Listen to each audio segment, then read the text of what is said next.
Today's lecture explores the concept of migration skill corridors as a framework for understanding the dynamic of international highly skilled and medium skilled migration. Using Canada as a case study, it examines how migration policies shape opportunities and also inequalities for skilled migrants, highlighting issues of access, integration, and the broader implications for both origin and destination countries.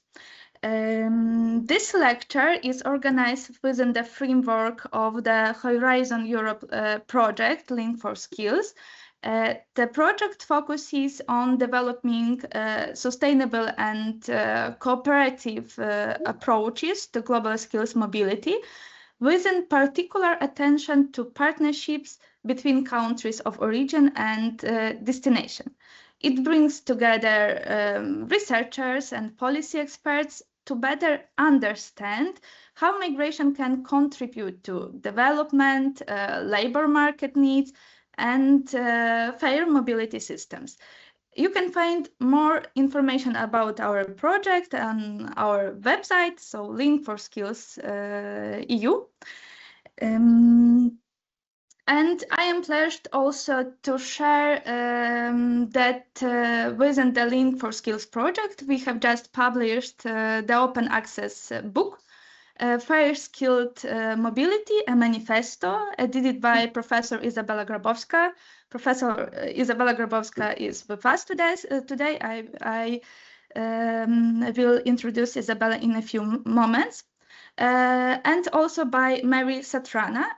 The book brings together international perspectives on how skilled migration can be made more ethical, fair, sustainable, and mutually beneficial, offering a new framework that moves beyond the traditional brain drain narratives. We have also include QR code links directly to the book's webpage, so you can scan this QR code and freely download this publication. And it is now my great pleasure to introduce our speakers. Okay, something. So, Professor Anna Triandafyllidou. Anna Triandafyllidou holds the Canada Excellence Researcher in Migration and Integration at Toronto Metropolitan University, and is the founding director of Toronto Metropolitan University's Global Migration Institute. She is also the scientific director of the 90N Millions research program Bridging Divides. Professor Triandafyllidou is the editor of the Journal of Immigrant and Refugee Studies and chair of Metropolis International Network. She is a partner in the Link for Skills Horizon Europe project. We are also very pleased to have with us today our discutant, Professor Izabela Grabowska, sociologist and economist, holding the title of full professor of social sciences. She earned her PhD from the Department of Economics at the University of Warsaw, along with master's degree in economic sciences from University College Dublin and in sociology from the University of Wrocław. In 2021, Professor Grabowska joined the Department of Economics at Koźmiński University, where she founded the CRUSH Center for Research on Social Change and Human Mobility, and serves as its director. Professor Grabowska has led various research projects, and she is a principal investigator in the Link for Skills project. And today with us also Emma Bouillard, that also will share some comments after the presentation. Emma Boyar is a researcher in Global Migration Institute, specializing in migration policy, qualitative research and research communication. As a member of the Link for Skills Horizon Europe project, she conducts research on labor migration and global skill mobility in collaboration with key stakeholders and international partners. Let me briefly outline the structure of today's session. First, Professor Triandafyllidou will deliver her lecture, and this will followed by Emma comments and discussion led by Professor Grabowska, who will offer some comments and questions. And after that, we will open the floor for questions and comments from all participants. With that, I would like to give the floor to the Professor Triandafyllidou. Anna, the floor is yours. Okay. And something going wrong with my presentation because slide with Emma stuck. So Emma, sorry. Sorry because of this. Something happening. Okay, so I stop sharing my screen. And then thank you. Yeah, thank you very much, Ivana, and thank you everyone for being here with us. I'll share my slides in a moment. I just wanted to acknowledge that I'm connecting to this webinar from Toronto, that is the Dish with One Spoon territory, the traditional land of the Anishinaabe, the Haudenosaunee, and the Mississaugas of the Credit. And the message of the Dish with One Spoon refers to the dish being our natural resources, our environment, and one spoon meaning that we all have to share those resources and be mindful that Indigenous peoples have shared these resources and have kept them good since time immemorial, and we have the same responsibility towards the generations to come. It is also important to acknowledge that I'm also an uninvited guest and settler in this land that came to Canada in 2019. And as a migration scholar, someone has spent her previous career in Europe and kind of criticizing nationalism and arguing in favor of a voluntaristic view of who has the right to go where and live there. I have to say that this is, it's been a learning process to come to terms with what settler colonialism means, because after all, migration is at the heart of settler colonialism. But we need to look forward, we need to undo the wrongs of the past that have happened here in Canada and build a joint future. And acknowledging the land is part of reminding us of this commitment. Without further ado, and actually, yes, a little provocatively, the title of my presentation includes like, oh, how do we make sense of a settler colonial state's perspective on migration through a migration skills corridor, a concept that refers more to migration seen a little bit more as an instrument for the labor market rather than as a nation, as part of nation building. So let me, however, in my presentation, I'll start with saying a few things about the concept of migration skill corridors. Then I will present the main features of Canadian immigration policy, assuming that most of the people in this webinar room are not fully familiar with the Canadian system. And then we'll go ahead to discuss how we can use the migration skills corridors as an analytical framework, or if you want, as a heuristic notion that can help us understand the current transformation of the Canadian immigration system. So without further ado, I'll share my slides. And yes, I think it's working well, Ivana. I'm good. Yes.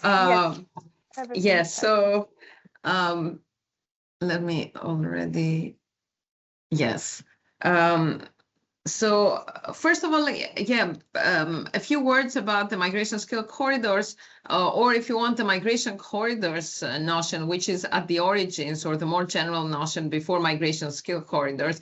And perhaps many of you know that the notion of migration corridors comes from animal species, from birds in particular, that migrate following the seasons and the warmer climate.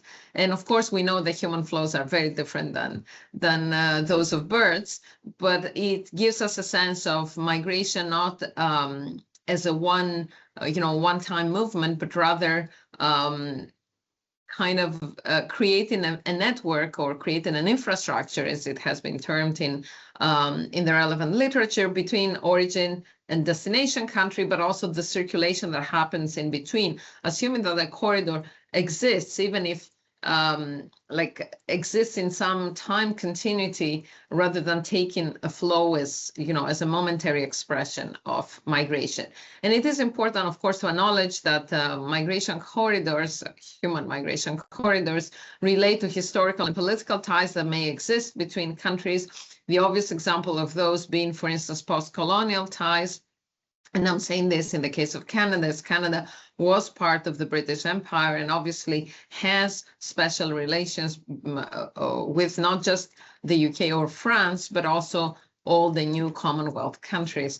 We're referring to historical and political ties, may also refer to diasporas that may exist in a country as a result of earlier migration, or historical minorities, so people of a common ethnic background that may live at the destination country, and there may be circulation. And obviously, earlier migrations create socioeconomic ties, again, through transnational, economic transnationalism or political transnationalism. So that is important too. And I think why the migration corridors concept has started being embraced, and one reason why we embraced it also in the Link for Skills project, has been that it allows to look at the three levels that are, structure in migration flows. So not just policies and institutions that are obviously important, but also the meso level of intermediaries or infrastructures of different kinds, and the micro level, obviously, of migrants and their families, who are those who are eventually moving. I think another element that is very important in the notion of corridors is the idea that the movement does not necessarily happen from point A to point B, so from origin to destination, as was the classical view of migration, and as was, and to some extent still is, the view of immigration in Canada. Actually, it is no accident that in Canada we use the term immigration rather than migration, because immigration signals you're coming and you're settling in the country.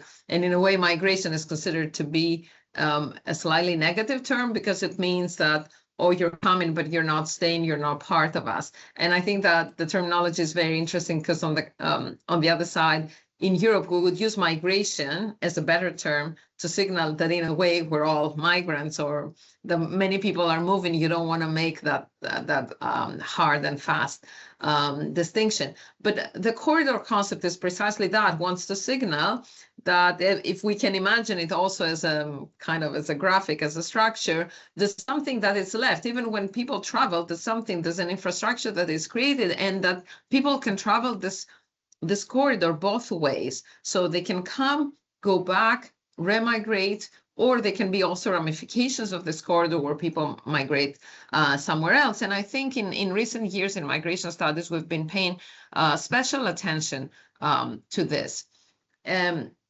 Looking more closely into migration skill corridors, I want to acknowledge the work of our colleagues, Gottfried Engbersen and Julia Reynold.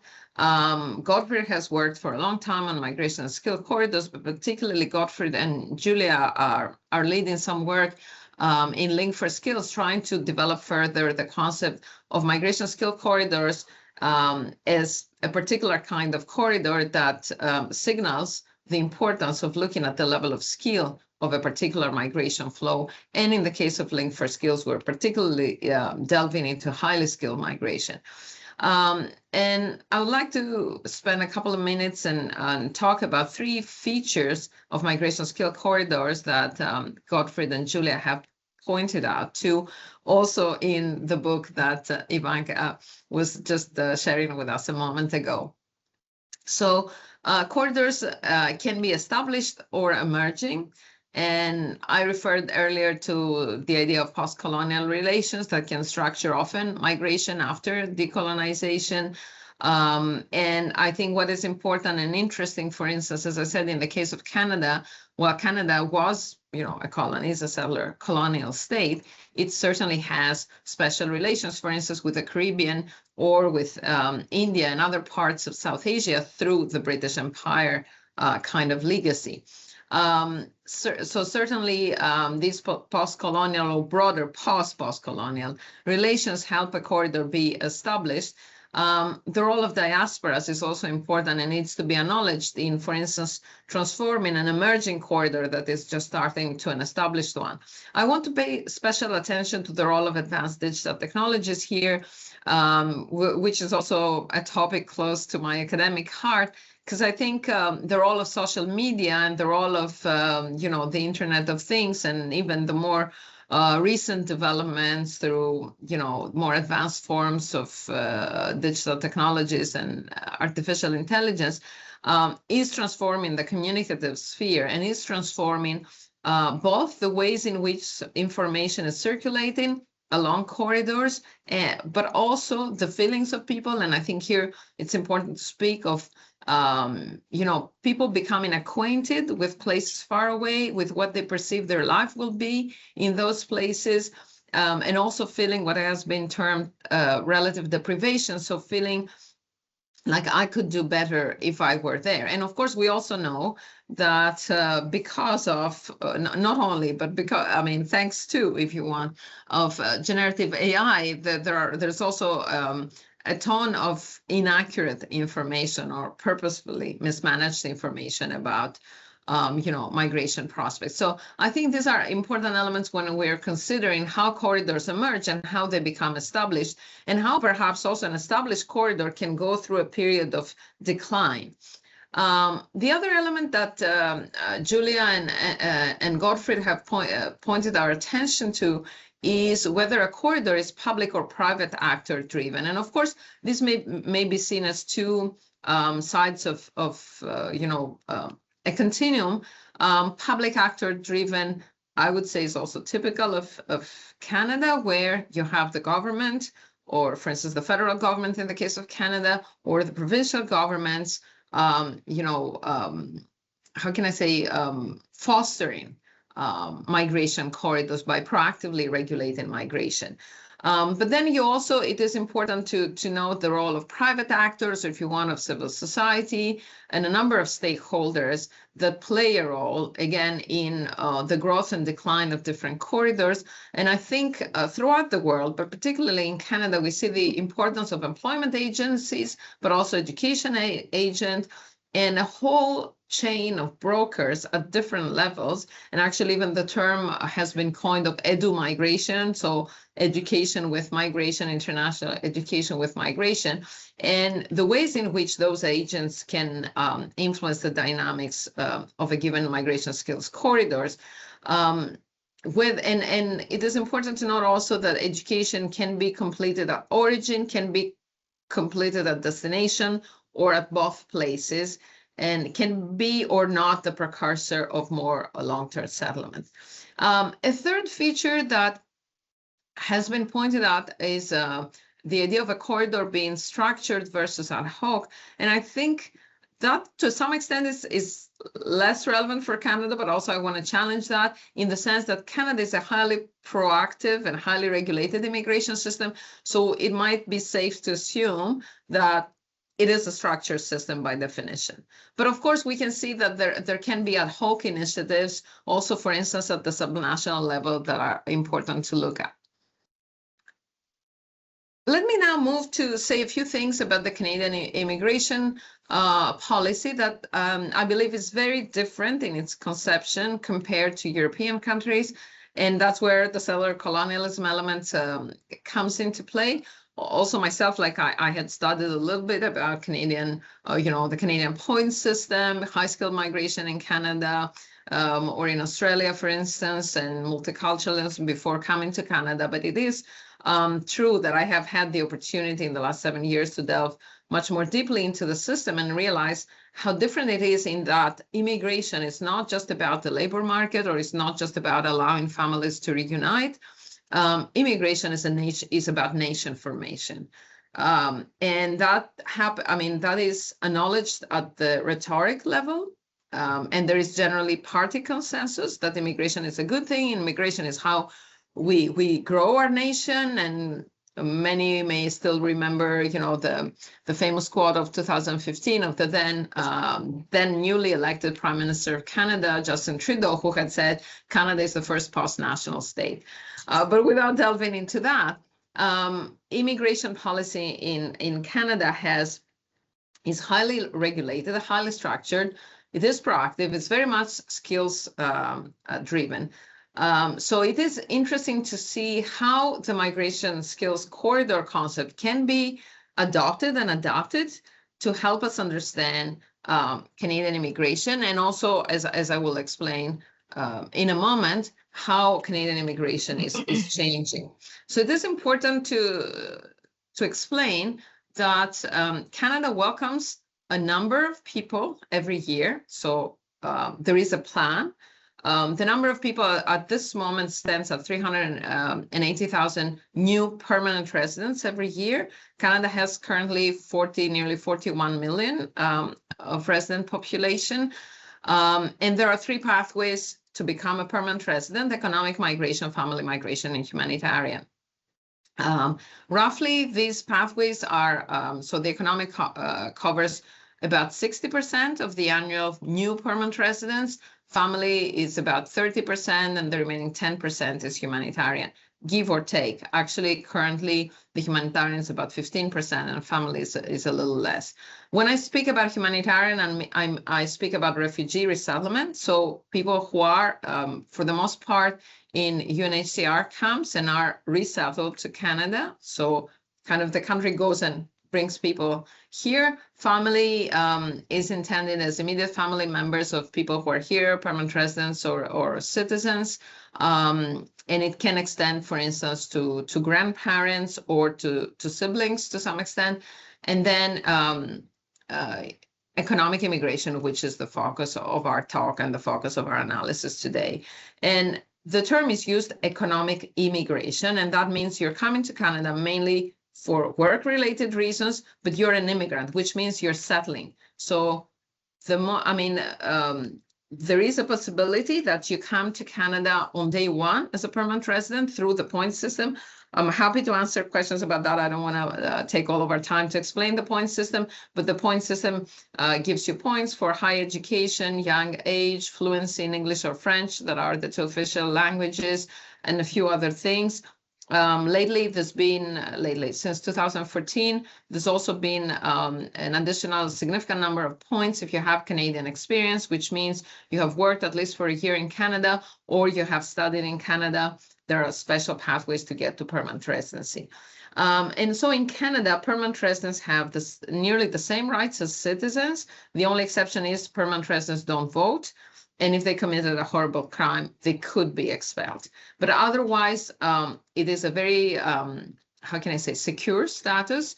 The socioeconomic rights are exactly the same. And normally, like if you're a permanent resident, after 3 years of permanent residency, you apply for citizenship. And kind of you're on a path to citizenship. So that is the view. That's why I was saying, in a way, we can say Canada is a one-way big avenue, not a corridor of circulation. It is so important to speak about some changes that have happened in the Canadian system in the last 10 to 15 years, where there's been a rise in what we call 2- and 3-step migration. So 2-step migration means you enter the country as a study permit holder or as a work permit holder, and then you apply for permanent residency. It's always through the point system. So the fact that you are in the country as a temporary permit holder doesn't actually, the big hoop to jump is to become a permanent resident, because it's a competitive system. So as I said, there is a set number of people every year that can become permanent residents. Previously, before 2024, study or work permits were unlimited. So that was a system that was very much demand-driven. So if there was an interest and a capacity on the part of universities and colleges to have more international students, there could be as many international study permits. And there were some limitations in terms of temporary workers, in terms of what is the percentage that an employer can employ within a given industry of temporary work permit holders. But there was no total cap. So what has happened basically after the pandemic is because of the shortage in labor force following the pandemic disruption, there's been a significant increase of temporary migrants.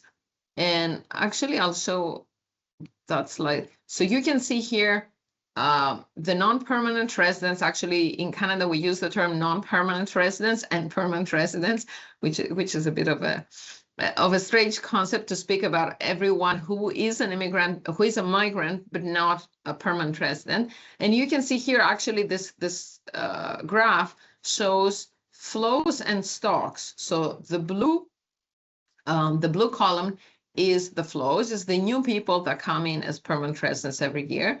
But the lilac one, the mauve one, is the stock of non-permanent residents. So, and you can see how it has exponentially grown after the pandemic.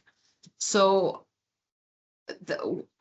so what we see is that while traditionally the system was one of a one-step migration, so you apply from abroad, go through the point system, validate your points, the system is competitive, you have more points than others.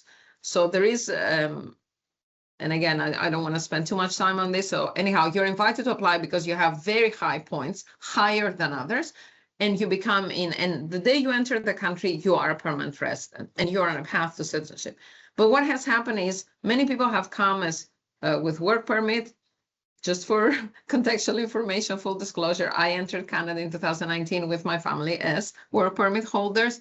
And then you transition to permanent residency. I want to take just a moment, a step back, and also show this slide to show the diversity of origins among the immigrant population in Canada. I say immigrant, and that means permanent residents, and this comes from Census 2021. So you can see that like it's the whole world in one country, and I think that's important when we're thinking about migration corridors and how do we operationalize the concept. But let me go forward and also show you another element in this change of the Canadian system, which is the targets, so the plans of new permanent residents. So Canada has been having a plan since year 2000 to increase its population through immigration, particularly increase its young and working age population. It is important to say that since the late 70s, Canada did away with any preference in terms of countries of origin. So it's truly an international cohort of people. The main, if you want, selection grid is skill. So high education and professional experience in your field. But you can see that in 2018, 2020, we see a significant spike in the plan of new permanent residents, and we see now a relative decline, which shows the feeling that the government, but also to some extent the people in Canada have had, that the system kind of overheated after the pandemic, responding to a significant demand in the labor market. So in 2022, there were 1 million jobs unfilled. It used immigration to cater to this labor demand, but the system slightly overheated. So coming to more of the focus of my talk. So we see that the system is transforming. So what used to be a one-way big avenue where people would apply from abroad and come to Canada on day one as permanent residents on a path to citizenship, and that was conceived as kind of a one-way ticket. We say that while this system still exists, there's a number of what I would call secondary corridors emerging, And I use the term corridors here to refer to people who are arriving with work or study permits. And of course, some of these people may return at the end of their study or at the end of their permit. Some may extend their permit, may study more, transition from study to work, or eventually transition to permanent immigration. And again, I will refer to this term two-step and three-step. So two-step is work permit to permanent residency. Three-step is study permit to work permit to permanent residency. And you can imagine that this creates a pretty complex system. As in Canada, we have within what is called temporary migration, a myriad of particular schemes that range from working holiday makers to specific bilateral agreements between countries. Within that broad area, you would see the QAWET, which is the special program for Ukrainians. Canada welcomed 300,000 Ukrainians under temporary permits. There is a whole umbrella of programs that is called international mobility, whose main logic is that you bring young, highly skilled people to spend some time in Canada. And until recently, the idea was that if you're a temporary migrant, you're going to leave. So it was as if these two were seen as completely separate, if you want, corridors. And one was, the secondary one had the circulation element, while the first one was like, no, you come, you settle, that's it. And however, taking stock of this transformation and the fact that at this moment, the target has been at least 40% of people who are approved as new permanent residents to be previously in the country, but often the actual percentage is more than 50% because of the possibility to earn points through your Canadian experience. But I wanted to use two, so I've also grappled together with Emma Bouillard, who is my colleague. We've grappled a bit with the idea, how do we apply the notion of a corridor when actually at first glance, Canada is just a big highway? And do we implement the notion of migration skill corridor in relation to specific countries, which is, the framework that we have used at Link4Skills to try and understand better those dynamics, but also at Link4Skills and in Canada, we've been considering different sectors. So IT, construction, and health, but also different levels, so highly skilled. And at the end of the day, the pathways, this two-step versus three-step that I just spoke about. And we thought, and I want again to acknowledge the work of Emma specifically, but also of our colleagues of the team in India and in Nigeria. We have chosen India and Nigeria as two exemplary countries of specific corridors. And let me show you this map, both to show how far is Canada from Nigeria and India. And also in this map, you can see the top 10 countries of origin of immigrants for Canada, and India is the top country. And let me, however, actually, before I get to the specifics of India, let me say a couple of things. So India is an established corridor, clearly, and a dominant country in terms of both new permanent residents and new study permit holders. Nigeria is an emerging corridor. So the size of immigration from Nigeria is much smaller, but the dynamism of Nigeria as an important country of origin and as an important corridor is very interesting and is rising. Let me give you a little bit, some more details about the two countries. So India and Canada in numbers is quite impressive. You can see that, within a 40 million population, 1.35 million are identified as of Indian origin. I want to explain that this is based on self-identification at the census, and that generally in Canada, we use the distinction. So someone who is non-Canadian born is an immigrant, and an immigrant can be a citizen. So actually most immigrants are citizens for the reasons that I explained earlier. But when we say an immigrant, we mean someone who is non-Canadian born. And you can see here also the number of Indian-born permanent residents admitted in the last actually 8 years.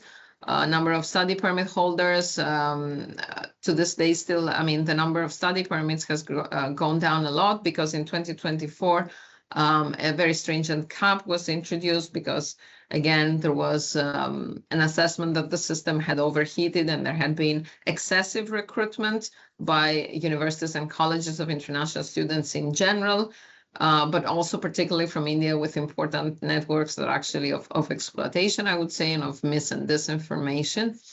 But still, India is the top country in existing and new study permits. And you can see that actually people of Indian background, of course, have a strong presence in the two larger provinces, Ontario and British Columbia, so East and West Canada, but also Alberta and Manitoba, that are at the center of Canada, and Atlantic Canada, that's more to the east.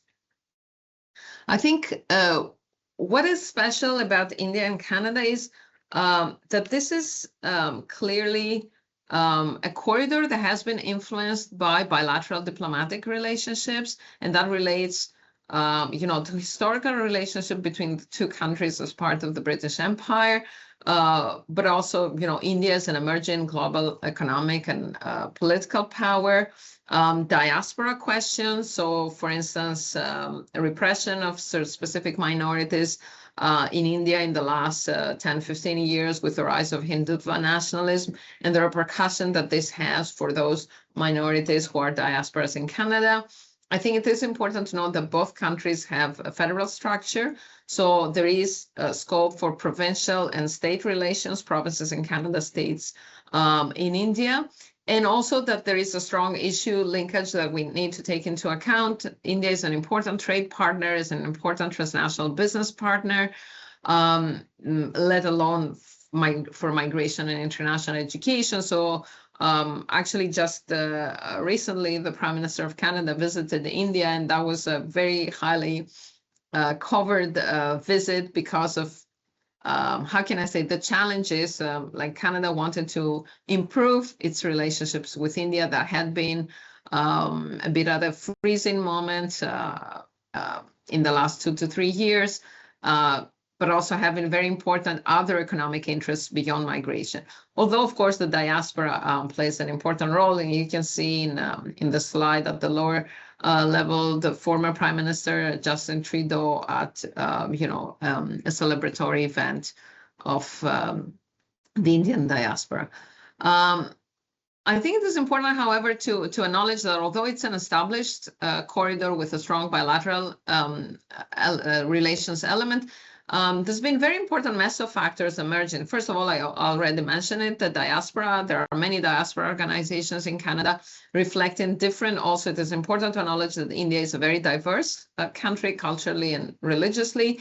So there's different diaspora networks and different family and kinship networks given the size of the Indian origin population that I just mentioned. But the new elements that have emerged is the importance of higher education institutions in Canada, both universities and colleges, as the recruiters of international students from India, but also the employment and education brokers, whole networks of people often, how can I say, asked by Canadian universities and colleges to recruit in India, and having multiple levels of brokerage until they get to smaller cities in India, which may still be large cities of a couple of million people, but smaller cities compared to, the really global cities of India, like Delhi and Mumbai, or Bangalore, etc. And another very important element that I think is new in this corridor is the role of social media, including Facebook groups and others, but also the way in which the brokers use social media to how can I say, to circulate information that is not just written, but also audiovisual, that makes for instance, international education highly desirable, showing, these executive style young people sitting at the beautiful green campus somewhere in North America, having those bright futures in front of them. Trying to why do we think with Emma, but of course she'll have an opportunity to raise comments and additional comments and questions. Why is a corridor lens interesting? Because we feel that it can help us look at the interaction between the macro and the meso level. Often in migration studies the last few years, we have rightly given a lot of attention to the role of the migrant. The migrant as an agent that navigates policies. I'm the first to speak about that. And how the migrant navigates policies, what is the role of the meso level, the intermediaries. But I think it is important here in an established corridor like the India-Canada one, it is important to look at the macro and the meso level and how these two interact, and then try to think of how do we make sense of the Canadian system? Is it becoming a hybrid system? I believe it is. So it combines, on one hand, the settler colonial perspective, migrants are coming to stay to become citizens, with a more instrumental perspective that is, I would say, more typical of the approach of most European countries. So we have some labor market, shortages, and we want to bring people, but we're not sure we want them to stay. And that politically, if you want, is a rupture to some extent. It's certainly a transition moment in Canada in terms of how we consider immigration. And I think it is important to use the corridor notion to speak perhaps of the different pathways as different lanes that can communicate with one another, but that where the lanes can also have roadblocks and lead to returns. Like, as I said, in 2024, quite abruptly, there was a very stringent cap on new study permits and new procedures that led many international students to not be able to stay in Canada or not be able to transition to a postgraduate work permit or to permanent residency. But I think it is important in looking at the corridor notion and understanding the transformation of the Canadian system to look at Nigeria as well, which is a very different case. You can see here the numbers. It's a tiny fraction compared to the Indian flow, the Indian corridor.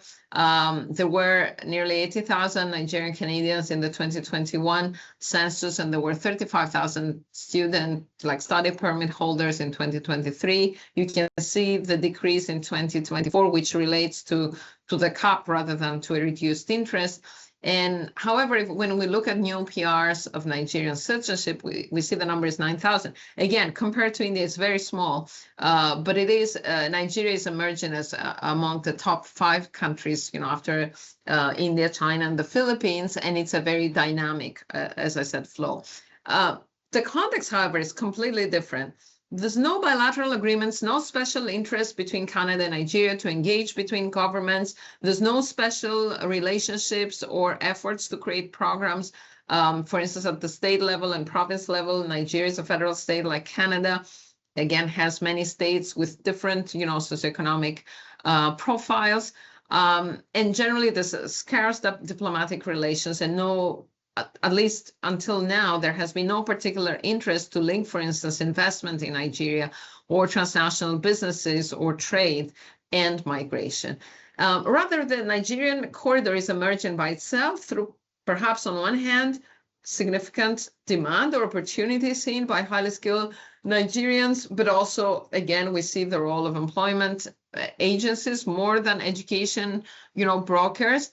But also, I would say, by social media groups, information circulating faster and more efficiently. And again, as I said, I think the audiovisual there is very important compared to the written, that people can picture what their life would look like if they went to study or work in Canada. But when we look at what kind of a corridor that is, I would say it's emerging, and it's also mostly private actor driven and ad hoc rather than structured public actor driven and and established. I think in concluding my talk, I think I've taken also already too much time. What do we learn from the migration skills corridors perspectives for a settler colonial state like Canada? Is I think it helps us make sense of the transformation that is happening, that right now Canada is probably holding on. I mean, it's not transitioning to a more transactional immigration system, but rather it's coming to terms with a hybrid system where there is, a corridor that still caters. And if we consider the migration skills corridor as a pair of countries, then we should see within, for instance, each of these corridors, again, the one that is more typical settler colonial, and the one that is more transnational and there is more circulation. But also it is important to understand that there can be lane switching. From analytical perspectives, I think it's very important to see how the macro interacts with the meso, and to acknowledge the role also of provinces and states as subnational actors that can engage into bilateral agreements. And it would be interesting to see if that evolves in the case of Nigeria and Canada.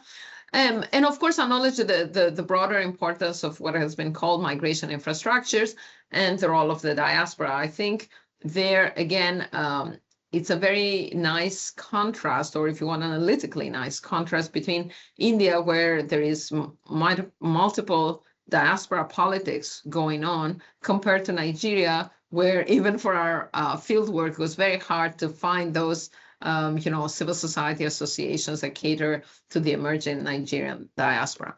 And I think with that, I would like to conclude my talk and look forward to more conversation and more reflection on how we can use the migration skills corridors, and how do we make sense of the transformation of the Canadian system.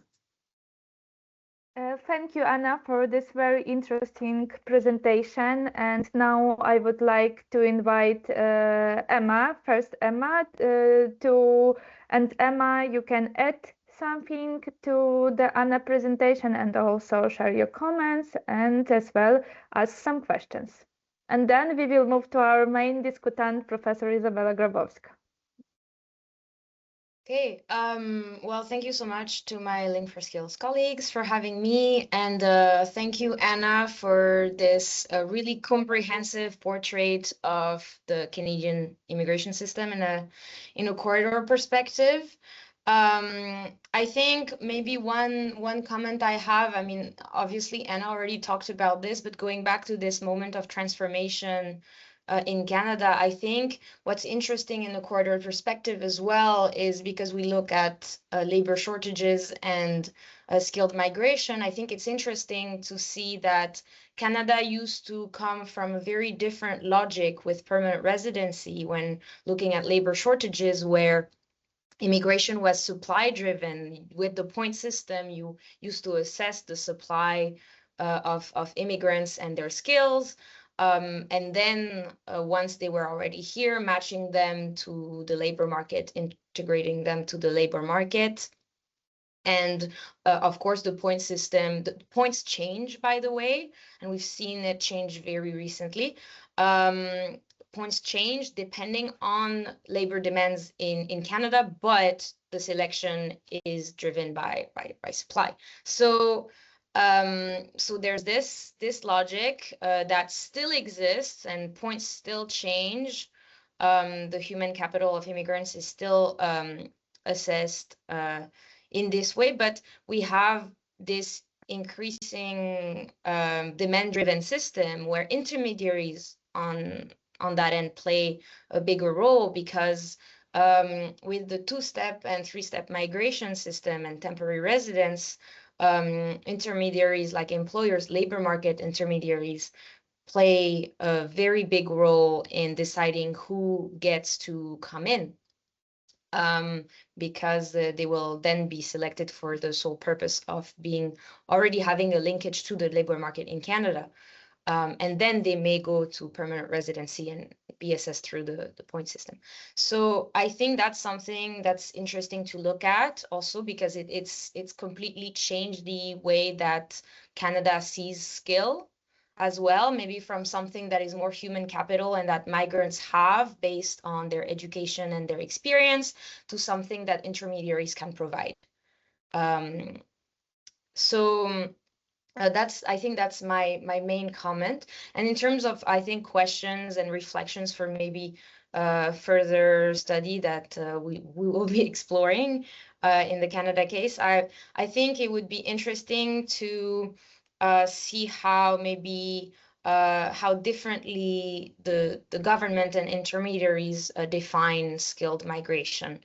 As well, what does it mean for a migrant to be skilled what's the difference between the meso-level intermediaries' vision of what skill is and the government, so the government and the immigration system. So whereas if we look at the point system or other migration categories, what is the difference there in how skills are assessed? I think that could be interesting, and also how that's evolved given recent transformations and also the different countries of origins of migrants. What are the different dynamics there? And another reflection I had was if we think about intermediaries in Canada and the meso level as well, how do they interact? How do they interact between themselves, so across sectors? Because I think with Link for Skills, we're also interested at different sectors. And so how do those different intermediaries, I guess, evolve in relation to also migrants? And how do migrants, I guess, interact with those intermediaries and negotiate their skills with those intermediaries, is what I meant to say. So yeah, it's quite a quite a lot of questions, but I'm happy to pass the baton on if you want to answer, Anna, or if Isabella, you want to add anything. Thank you, Emma. Anna, would you like to respond to Emma's comments and questions? No, I think it's better if Isabella shares also her comments, okay. And yeah. Then okay. I would like to invite Professor Izabela Grabowska to share her comments and questions. Thank you, Anna. Professor Anna Triandafyllidou is a great partner of Link for Skills, and thank you for being with us on board. It's a great honor. Thank you also, Emma, for your valuable comments, which I fully support, and I think they are very insightful. And thank you, Ivanka, for sharing. Let me now express a few discussant comments, because that's why we are here to have good intellectual discussion. Anna brought us to the whole plethora of road or transportation metaphors, I would say. So Anna was talking that Canada is not a one corridor, but this is the whole avenue or even the highway. I like that. I would ask other things, which of these highways are toll road, or which are state subsidized? Who are the traffic light controllers? Where are the bridges? What role roundabouts plays? What is the GPS navigation, and so on?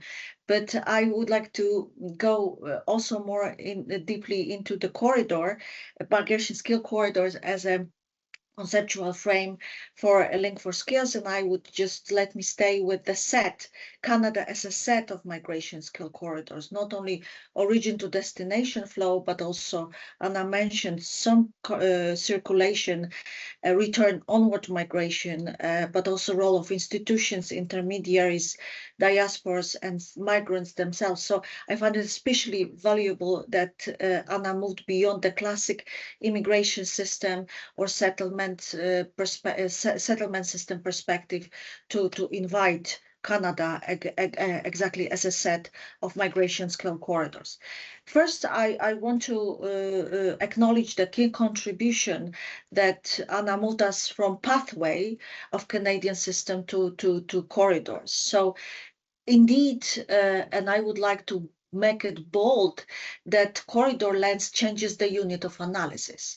So Canada often describes itself through pathways, which Anna started with: economic, family, humanitarian, temporary to permanent, students, worker, permanent residents. But pathways are not natural administrative channels.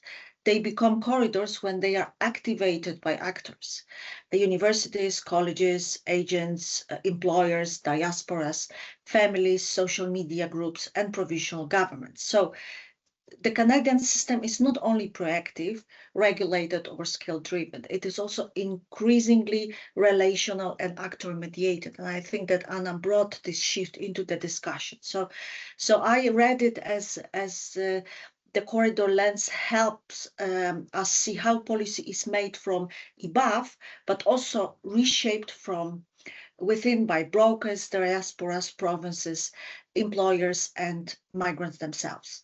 So Canada is also a hybrid system, which is also important to acknowledge and to make bold, which is the second very important point in your argument, Anna, that Canada is becoming also hybrid, that it's not only anymore presented as historically proactive, highly regulated, structured, skill-driven, public actor-driven, and oriented towards permanent residency, but also shows the shifts, the rise of 2- or 3-step migration, international students, temporary workers, caps on temporary migration from 24, humanitarian migration, so more complex movements between temporary and permanent status. So this is a crucial tension indeed. I would say Canada, even self-image, I would say, remains that of an orderly state-led immigration model. But in practice, it's increasingly dependent on private and semi-private infrastructures. So education agents, recruitment brokers, colleges, employers, online networks, and family strategies. So my sentence here as discussion as a discussant would be Canada must still look like a public structure migration highway from the macro level, but from the meso level, which you highlighted, which I liked very much, is increasingly resembles a multi-lane, partly also privatized and sometimes congested corridor system. The third point relates to India-Canada as a mature corridor, but with some internal fractures. So the case of India-Canada is especially useful because it shows established corridor, which is not a necessarily smooth corridor. So you identify strong macro factors like bilateral relations, federal-provincial relations, and issue linkage between migration and trade as well. So you also identify meso factors, diaspora, kinship networks, higher educational institutions, brokers, and social media groups, which also play still a role in established corridor. So my comment as a discussant here would be that India-Canada corridor seems to have both the strongest infrastructure and the most visible contradictions to a certain degree. It is established, structured, public-driven in some lanes, using your metaphor, especially direct permanent residence, but also it is an ad hoc private actor-driven in the student and college lanes. So this is the toll road, I would say, yeah? The result is not one corridor, but several overlapping corridors with different degrees of fairness, transparency, and risk. So this links very well also to our argument in the book, the first skilled mobility, a manifesto, where skilled migration should be based on ethical, fair, balanced, and sustainable frameworks rather than narrow brain drain or labor supply perspective, which also Emma mentioned in her skill recognition and skill understanding issue. And that's my next point, which is because Canada was so much focused on a pathway perspective, I think it's overlooked skill recognition, which is a big bottleneck. Yeah. So one issue is strong. One issue to bring in strongly is skill recognition. So Canada indeed selects, and you talked about selectivity for skills, but migrants often experience underemployment, recredentialing burdens, and occupational downgrading. This is where the corridor lens should connect macro selection system with meso-level credential bodies and employers, which Emma insightfully highlighted about this understanding of skills by meso bodies. I would add to that recognition and credentialing or re-credentialing of them. So a corridor may be open at the immigration stage, but blocked at the recognition stage. How about that? So the real question is not only whether Canada admits skilled migrants, but whether the corridor allows skills to travel, be recognized, be used, and be developed.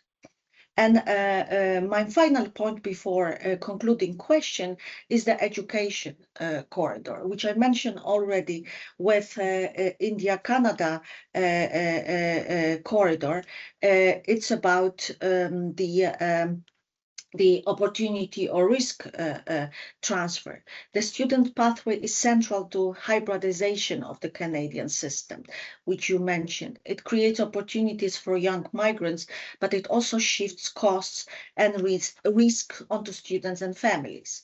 When international education becomes a migration corridor, colleges, agents, and employers become migration infrastructure, in fact, which is different than the whole state control. Oh, I forgot also about the Nigeria-Canada emerging corridor with weak governance, which gives enormous contrast. It's emerging, private actor-driven and ad hoc, which is new in the landscape of Canada immigration system. So I would say it's a maybe side road, indeed, using your metaphor. So the major question here is, when the state is absent or weakly present, who governs the corridor? And who protects migrants from misinformation, high costs, false promises, and under recognition? So I would say, for conclusion, some questions, final questions for Anna. First, when Canada becomes more hybrid, do we need new indicators to assess corridors quality beyond admission numbers? More maybe indicators such as transparency, cost, recognition, retention, well-being, and return option. Second, how can we distinguish meso-level actors from problematic intermediaries, which are already there and we know somehow? So every intermediary can be a supporter of mobility, but can also reproduce inequality and misinformation. And third, what would be a genuinely fair Canada-India or Canada-Nigeria corridor look like from the perspective of origin countries, not only from Canada labor market perspective?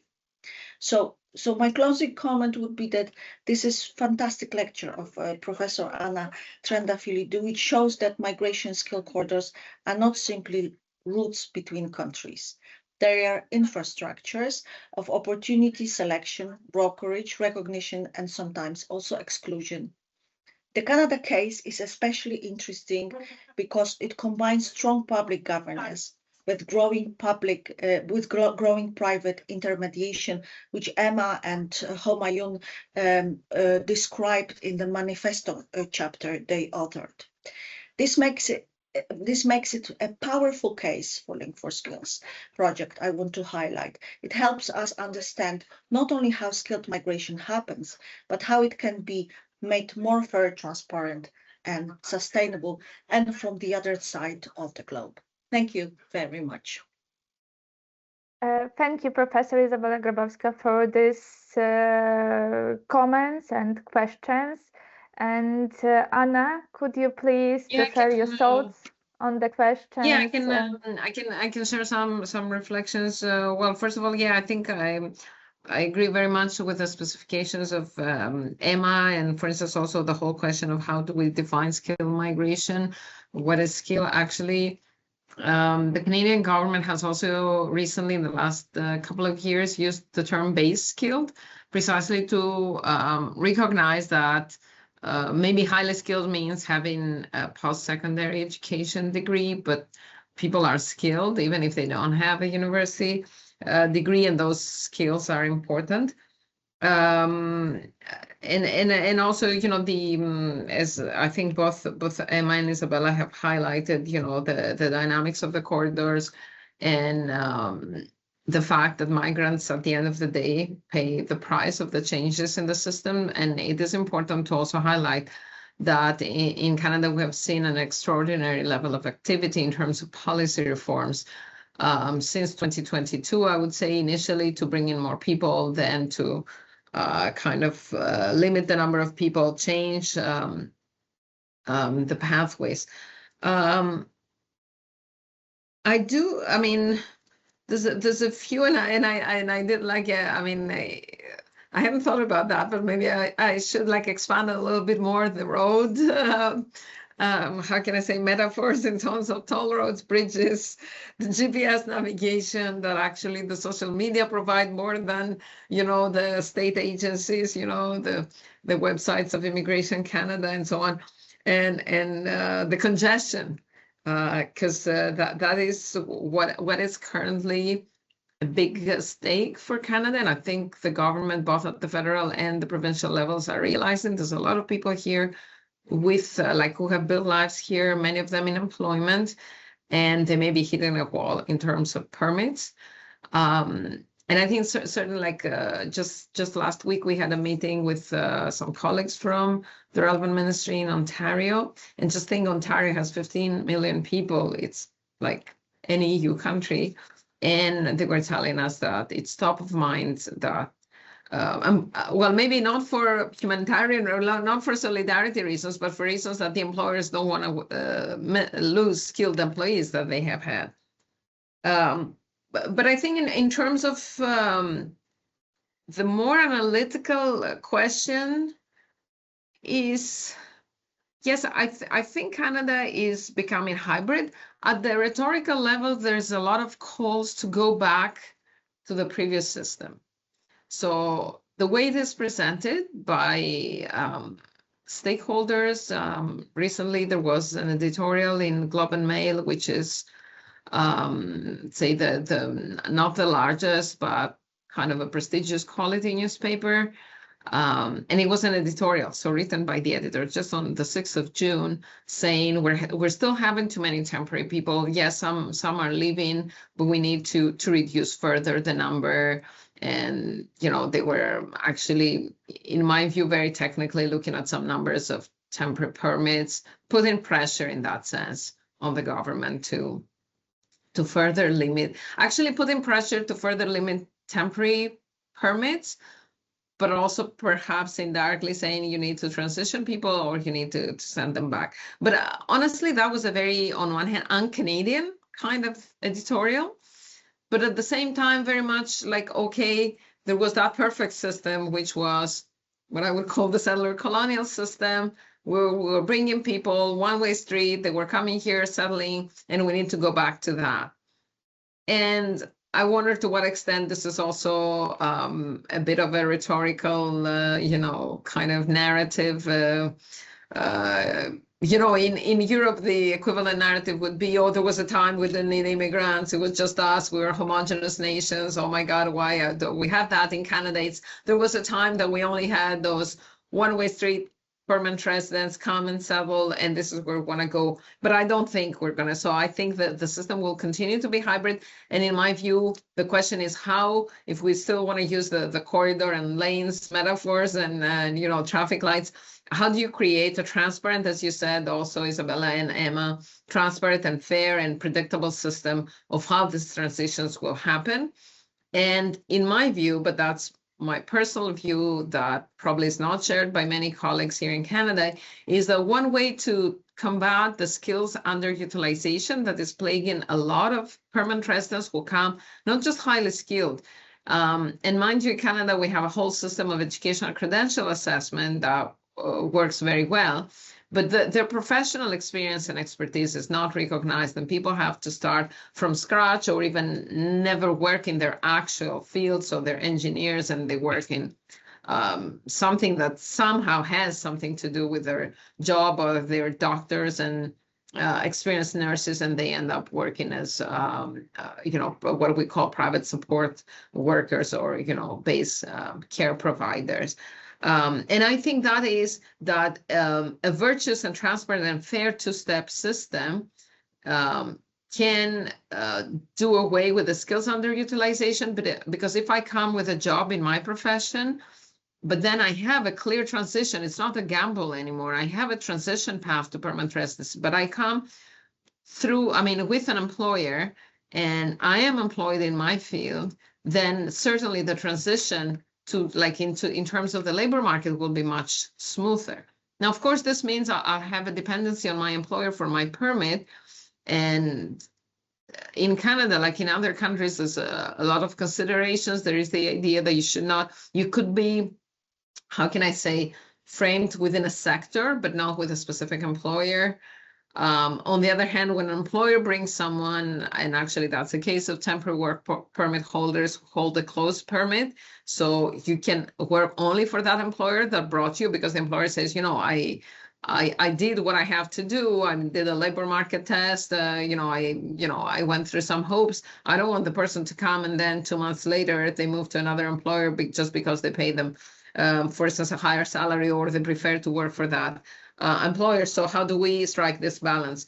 I also want to acknowledge that, and also our colleagues, Iridaya Rajan and Varsha Yossi, and I think Varsha is in the webinar room, that we have looked at. I didn't do justice in my presentation to some of the ramifications that Emma and Isabella mentioned in terms of how does the corridor work at the level of recruitment, at the level of skilling at the country of origin, skilling at destination, and, you know, how skilling actually happens also through migration. Migration is a way of acquire more skills. And then the settling or returning, so the circulation, and how the macro and the meso level interact with that. That will be in our paper that we're working on, but I didn't have time to do justice to that. And a last comment, and I hope I'm not becoming too much the translator of the Canadian system for a European audience, but I want to say, for instance, in Canada, we have something called the settlement sector, which are not-for-profit organizations funded by the government to support new immigrants. But new immigrants means new permanent residents. So you have a right to those settlement supports, which include overall family orientation, you know, getting kids to school, employment orientation, language, free language courses in English and French, and so on.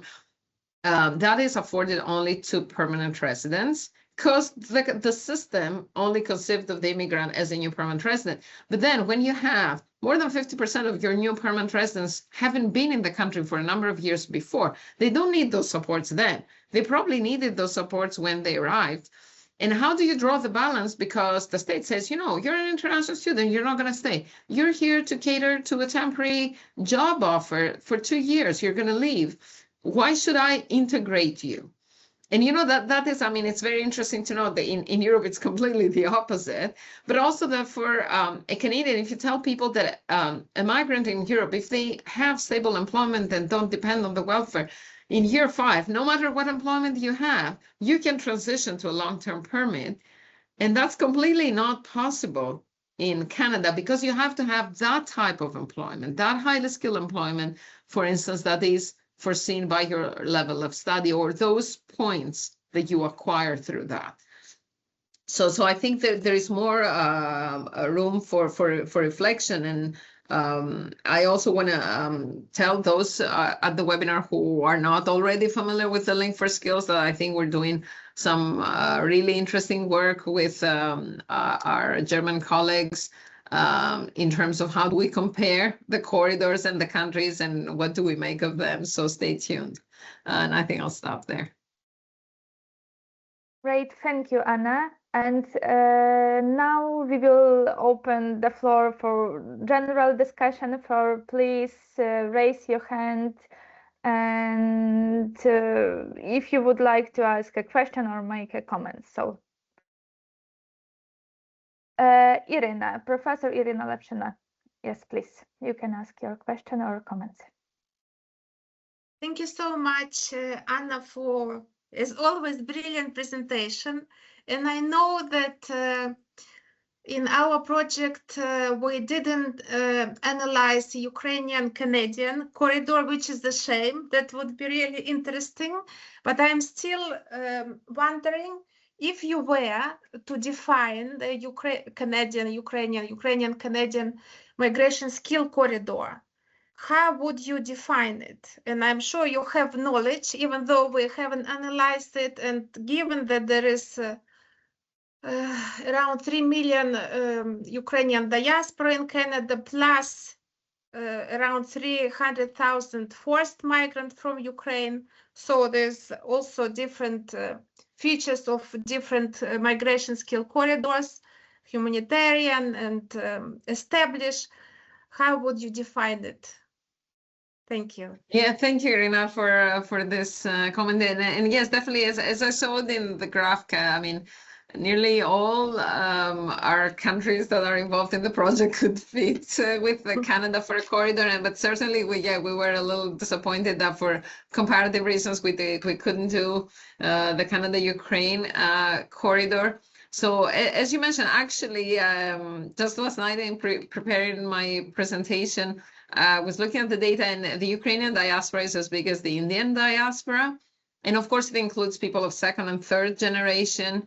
And it is actually a diaspora that is distributed around Canada. It has a strong presence, for instance, in Alberta or Manitoba in the middle of Canada. And Canada, like the EU, so I would say probably, it's a good question. It's an established corridor to the extent that there have been, that there is a strong diaspora, but maybe immigration from Ukraine was not high before the Russian invasion.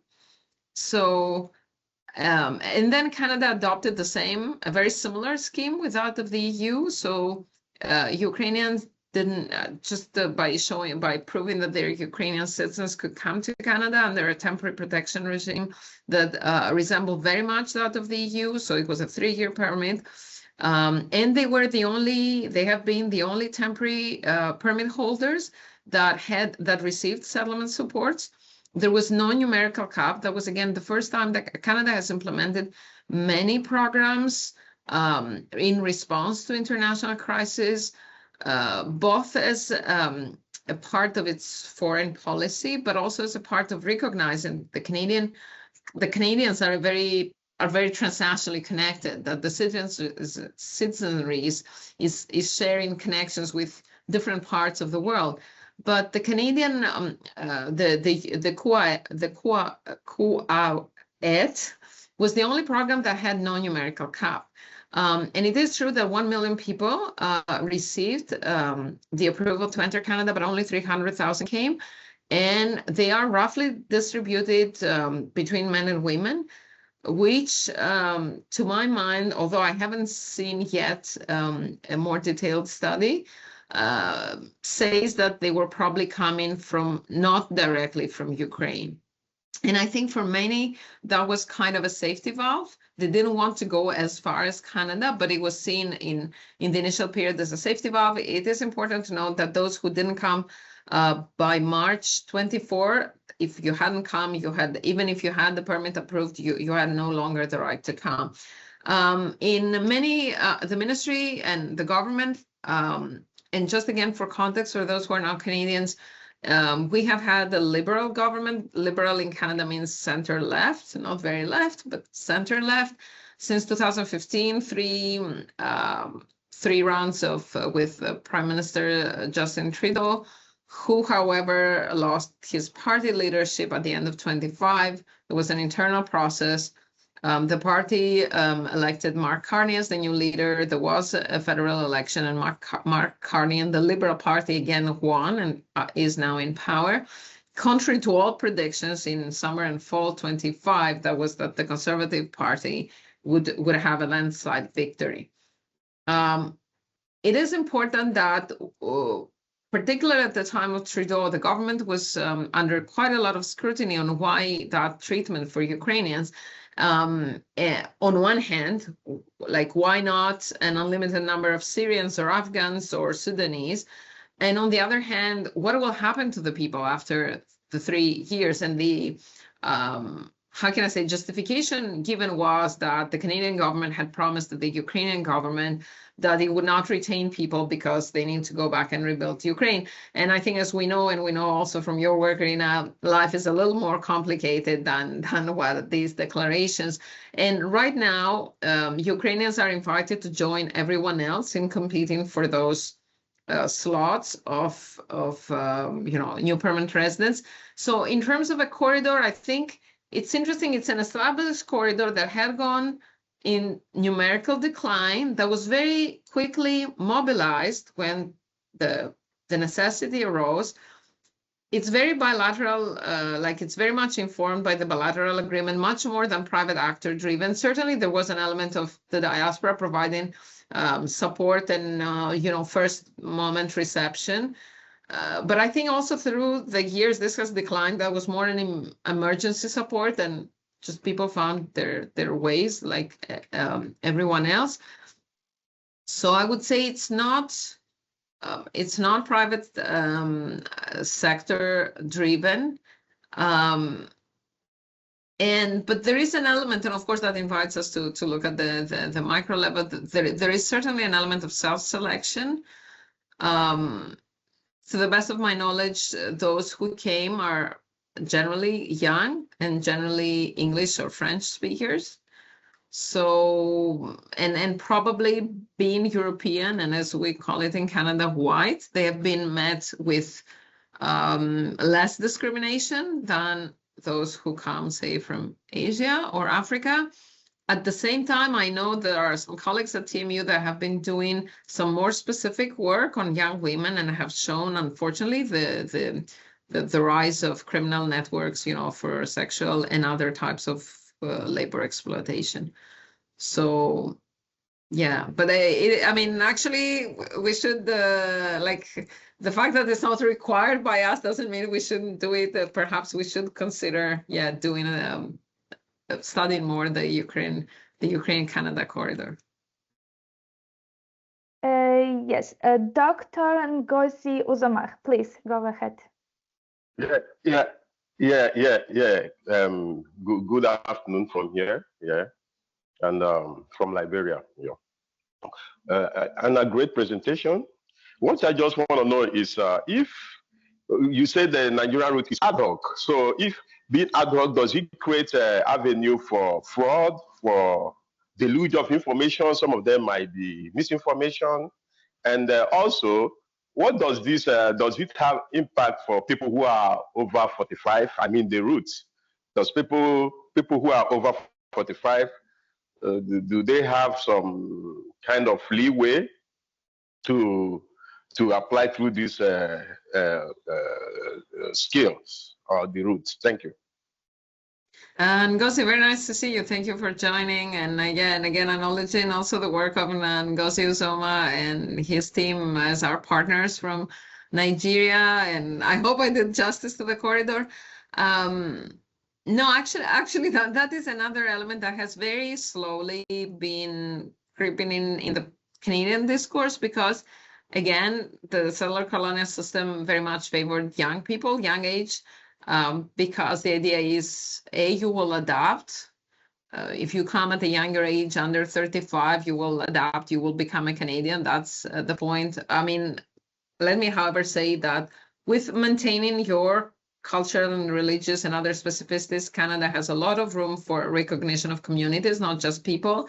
But it is the idea that, you'll have your whole life in front of you. And also from an economic perspective, you'll be contributed to the labor market before you get to an older age. But there has been some voices arising lately saying, if you want those highly skilled people, for people to become highly skilled and, acquire that professional experience and expertise, you have to recognize that it takes time, and you're penalizing these people. Like, you're asking people to be very highly skilled, but then you're penalizing them. I don't know, and I haven't seen any studies pointing to particular problems in the case of Nigeria in terms of fraudulent brokers. Although I think the whole social media infrastructure, as we know, facilitates things, but also is perhaps more vulnerable to fraud. And I think, however, we haven't seen from Nigeria also the rise of those education or edu migration brokers like we have seen in India. No, we haven't seen that. Okay, and now Urtul Gugçekuyu. Please go ahead with your questions. Hi, I think I'm audible. Yeah, we can hear you. Okay, I just need to, I think, activate my camera. I don't know. Somehow it's grayed out. Yeah, we couldn't see you, but Okay. yeah, maybe go ahead. Yeah. Well, thank you first of all for this instrument, for the tool. I think we're always, I'm always on the lookout for new instruments and tools to teach to my students. And I teach global migration policies at the Anadolu University in Turkey. Well, we all know that migration is not a simple thing. It is very complicated. It has horizontal and it's cross-sectional. It has a lot of, there is the psychological dimension, there is the anthropological dimension, the cultural, the political, the economic. And when I was listening to Anna, the corridors are interesting metaphor, but I think when I look at this instrument, these are not homogeneous corridors connecting, for example, in this case, we're talking Canada, Nigeria, or Canada, a specific country, but this corridor between Germany and Turkey could be a different one.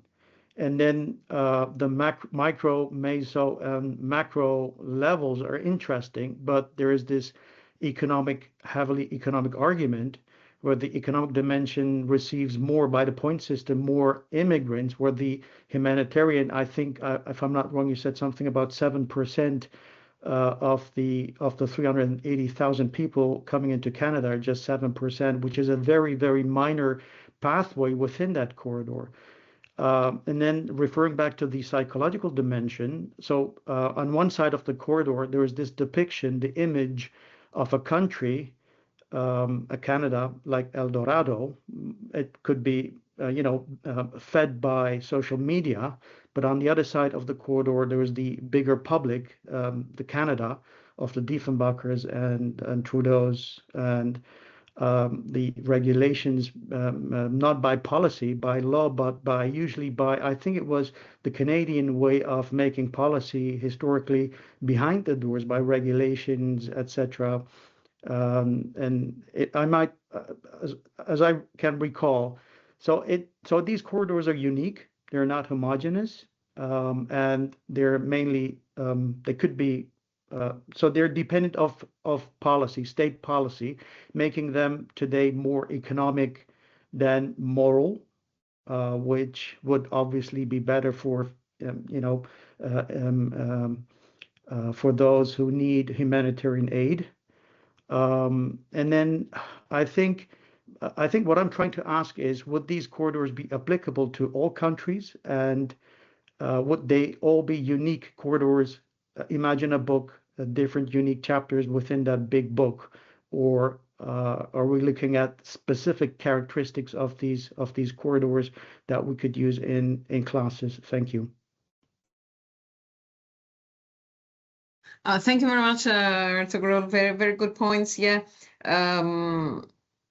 I think, well, first of all, I think you point out a very important element. After year 2000, and I don't remember why, Canada started regulating migration more through ministerial decisions rather than through bills and parliamentary, so actions that go through Parliament. And that has been criticized also recently by scholars. And there has been a call to going back to much more extensive consultations that existed before. I have to say, so actually, and that is the chapter of Emma and Buyar and Homayun Shirazi in the manifesto, learning from the consultations that happened in Canada in the past. So in the past, there were many more consultations. Think at the time there were no digital technologies, so it was kind of going around the country and speaking to different stakeholders and communities. They have been revived, particularly after the pandemic, both online through gov.ca and through now some more, not just online, because we know the online has a lower threshold, but actually, I don't know. It's like, okay, you send, I mean, there is a commitment, and IRCC, Immigration, Refugee, Citizenship Canada, publishes a report and says, this is what we heard, this is what we received, every consultation, like we've read every email, we've read every submission, and here is the summary of what we heard, and here's how we are taking it into account. But there's been a call to do more of this, more kind of connecting with stakeholders, and also going back to less knee-jerk reactions, less ad hoc adjustments, and more parliamentary consultations and bills. So far, that hasn't happened. It is interesting that in, I think it was in spring 2024, for instance, Canada introduced extra points for specific sectors. So for instance, if you're now in a STEM sector, you get extra points. And at the same time did away with the points for a job offer because the government realized there had been an irregular market of employers selling job offers to people who were desperate to transition to permanent residency. So I think that was quite a radical view, but I remember the minister at the time, Mark Miller, said, we've heard these job offers are being sold for $60,000, and the one way to close the market down is we just zero the points for now. But at the same time, the idea of giving extra points for specific sectors was met with much skepticism, because the idea is, you give extra points now, but by the time the person comes, maybe the labor market has changed. So it is not a good way. This is not true to the Settler Colonial Perspective. I think I'm still grappling with the idea of, at Link4Skills, we focused on bilateral country corridors, but I think it's a very good analytical question. So the way we are trying to frame it in the paper is within the country. So say Nigeria, Canada, India, Canada, you have the different lanes, so to speak. And I have to think of Isabella's comments on whether lanes is the proper metaphor, but I was thinking, and some lane can be blocked, think on a highway, so you have to go to the other lane or you're out. And you, of course, some lanes are, actually all lanes are bidirectional. It's just a question of how you conceive of that. But I think it's a very good analytical question. Is this the best way? And I think, Isabella, you also mentioned pathways. Yes, in Canada, we say economic, family, humanitarian pathway. But then actually we've been thinking about pathways as 1 step, 2 step, 3 step. Because, for instance, right now in Canada, we're also interested, does this have an impact on people's desire to become citizens? Because there's been a relative decline of people who satisfy the requirements and are not applying for citizenship. But that's a different story. But I'm just saying, and we were thinking, does this pathway to come into Canada influence? But there too, you see the Settler Colonial. So we've been having some conversations in line with our research. It's not about not having a commitment to the country. It's about being exhausted by the bureaucracy or not having the money to apply for citizenship, go through these other hoops, rather than it's because I came as a temporary, I'm not committed to staying. So things to talk about. Yeah, I think that we are already over time, but we have one more question in the chat from Richa Aurora. Hi, Anna. Thanks so much for your presentation. I really liked how you distinguish between public sector driven and private sector driven corridors. Curious to hear if any of your researchers look at the role of diaspora in information dissemination decision to immigrate to Canada. how there been any official programs that look at official data? And I think it will be the last question. Yeah, thank you, Richard. Thank you for joining the webinar. Yes, we are. We haven't looked specifically at the role of the diaspora. We have looked at the role of social media, and through that, you know, many of the social media groups, or we're specifically looking right now at the micro influencers. For instance, their role in kind of as information brokers. But that's a very good question. Does the diaspora, certainly as we know, the diaspora has a very big role to play. Sometimes saying, you know, come, things are good, or don't come, things are not that good. It's a complex question again, and we would need to understand better. But I want to say in terms of information, so for instance, in Europe, the focus is on information campaigns to discourage migrants. In Canada, the focus of analysis and the information campaigns that we have are about how to attract people to Canada. Of course, attract highly skilled people, or French speakers highly skilled. But this, actually, we've been speaking with some colleagues, and there's a big nomenclature right now in Europe about the impact of migrant discouragement information campaigns, migrant deterrence. And in Canada, we don't have any counterpart. It's rather analysis of how do different provinces, for instance, go to different countries, say Nova Scotia going to Jordan to attract pharmacists, or I don't know, Ontario going, or Manitoba going to Morocco to attract nurses. So it's that kind of information campaigns. Before we conclude, I would like to thank Professor Anna Triandafyllidou for her excellent lecture and for sharing her insights with us today. And I would also like to thank Professor Izabela Grabowska and Emma Boyar for their thoughtful comments and valuable contributions to the discussion. So thank you all for joining us today and for your insightful questions and comments. We greatly appreciate your participation and engagement in this lecture. And we hope you found the discussion interesting and useful. And we look forward to future opportunities to exchange ideas and collaborate. And we will share the information about our next lectures. So thank you again, and have a wonderful day in the case of Canada, and wonderful evening in the case of Europe and Warsaw, Poland. Yeah. Thank you very much. Thank you all. Have a wonderful day. Bye. Bye-bye. Thank you. Bye-bye. Thank you for sharing. Thank you. Take care. You.